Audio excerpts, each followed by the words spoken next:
Hey everyone, welcome back to TV Fix, your channel for smart solutions and tech tips.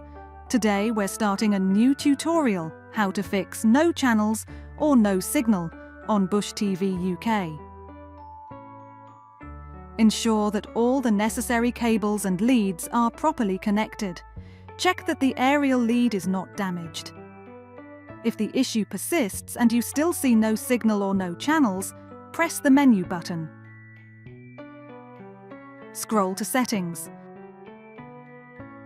Scroll to Installation, then press OK. Scroll to Automatic Channel Scan, then press OK. Scroll to the desired connection, then press OK. Scroll to Yes, then press OK. Scroll to the desired option, then press OK.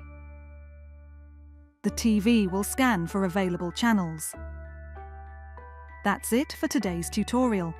Thanks for watching TV Fix.